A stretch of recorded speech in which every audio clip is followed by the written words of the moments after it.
Hello दोस्तों, स्वागत है आपका अपने चैनल मिस्टर डीके क्लासेस में। दोस्तों, आज हमारा हिंदी प्रैक्टिस सेट का सेकंड पार्ट है। चलिए आज की वीडियो स्टार्ट करते हैं। पहला क्वेश्चन है, भाषा की सबसे छोटी इकाई है वर्ण।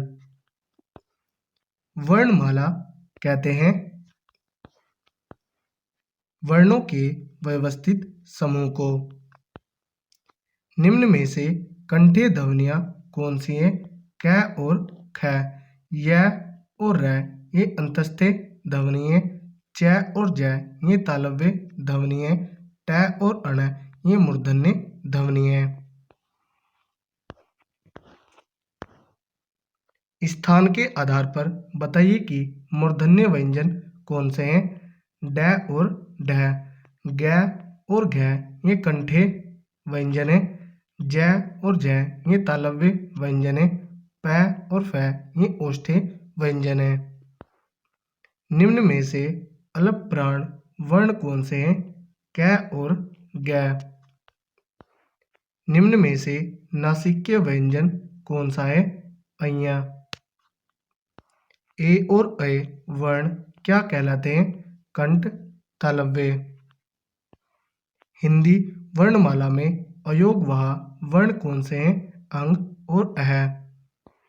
निम्न में बताइए कि किस शब्द में द्वित्व व्यंजन है? दिल्ली में। श श है कौन से व्यंजन कहलाते हैं? संघर्षी।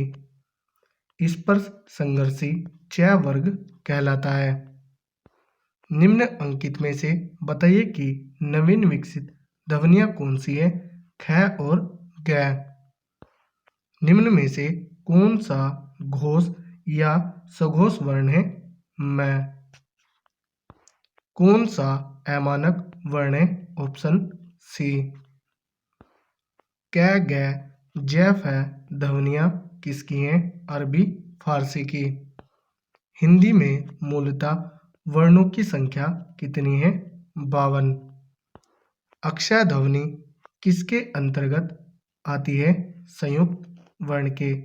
4 संयुक्त वर्ण हैं। हिंदी शब्दकोश में अक्षय का क्रम किस वर्ण के बाद आता है? क के। अज्ञा वर्ण किन वर्णों के संयोग से बना है? ज और अइया के। अघोष वर्ण कौन सा है? स। घ का उच्चारण स्थान कौन सा है? कंठ। मूर्धन्य में ट वर्ग आता है। तालु में च वर्ग आता है। दंत में त वर्ग आता है और ओष्ठ में प वर्ग आता है और कंठ में क वर्ग आता है। इनमें संयुक्त व्यंजन कौन सा है? अज्ञा। निम्नलिखित में से कौन सा वर्ण उच्चारण की दृष्टि से दंते नहीं है? ट। यह मूर्धन्य है। जिन शब्दों के अंत में अ आता है उन्हें क्या कहते हैं? अकारांत।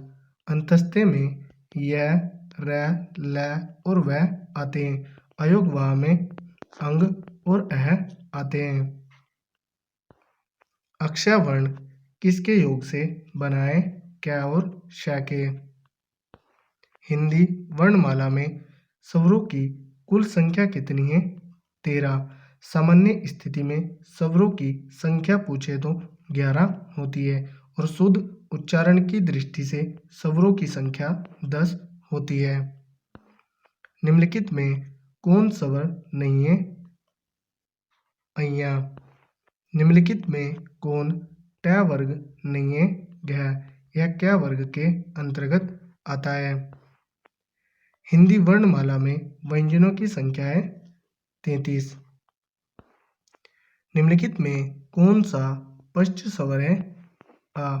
मध्य स्वर अ होता है। निम्नलिखित में से कौन अयोगवाह है? विसर्ग। छ ध्वनि का उच्चारण स्थान है तालव्य। तालव्य इसमें च वर्ग आता है। ओष्ठ्य में प वर्ग आता है और दंते में त वर्ग आता है। निम्नलिखित में से कौन एक संयुक्त व्यंजन नहीं है? श। संयुक्त वर्ण 4 अक्षय, त्रय, अज्ञा और स्वरय होते हैं। तालव्य व्यंजन च वर्गे च, छ, ज और ज। त, थ, द, ये ट वर्ग के अंतर्गत आते हैं। प, फ, ब, ये प वर्ग के अंतर्गत आते हैं। ट, ठ, ड, ये ट वर्ग के अंतर्गत आते हैं। ऑप्शन बी को मूर्धन्य व्यंजन कहते हैं। ऑप्शन डी को ओष्ठ्य व्यंजन कहते हैं और ऑप्शन सी को दंतस्थ व्यंजन कहते हैं और क्या वर्ग को कंठ व्यंजन कहते हैं। यह र, ल, व किस वर्ग के व्यंजन है? अंतस्थ है। ये चारों सघोष और अल्प प्राण है। इसमें से यह और वह ये अर्धस्वर भी कहलाते हैं। अनुनासिक का संबंध होता है नाक और मुंह दोनों से। अनुनासिक व्यंजन कौन से होते हैं? वर्ग के पंचम अक्षर। हिंदी वर्णमाला में स्वरों की संख्या है 11। कुल स्वरों की संख्या 13 होती है और शुद्ध उच्चारण की दृष्टि से स्वरों की संख्या 10 होती है। कंठोष्ठी ध्वनि का उदाहरण है औ। भाषा निर्माण की इकाइयों का सही अनुक्रम है ध्वनि, शब्द, पद और वाक्य।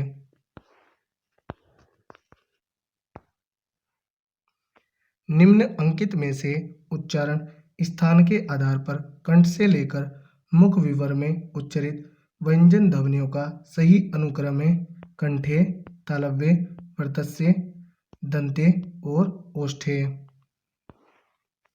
प्रयत्न के आधार पर ल किस प्रकार की ध्वनि है? पार्श्विक। र पर कंपित व लुंठित ध्वनि कहलाती है। उत्क्षिप्त में ड और ढ आते हैं। अर्धस्वर में यह और वह आते हैं। इनमें से कौन सा युग्म अघोष ध्वनि है? प और फ। इन शब्दों में कौन सा शब्द हिंदी शब्दकोश में सबसे अंत में आएगा? क्लीव। निम्नलिखित में विवर्त स्वर है। ऑप्शन डी आ। निम्नलिखित में तालव्य क्या है? तालव्य में च वर्ग आता है और च वर्ग में च और ज आते हैं। ऑप्शन डी राइट आंसर होगा 1 और 4। तो दोस्तों यह थी हमारी वीडियो। अगर आपको अच्छी लगी हो तो कमेंट करके ज़रूर बताएं। धन्यवाद। यूकेपीएससी और यूके-SSC की जानकारियों से अपडेट रहने के लिए आप हमारे टेलीग्राम चैनल को विजिट कर सकते हैं जिसका लिंक नीचे डिस्क्रिप्शन में दिया हुआ है। धन्यवाद।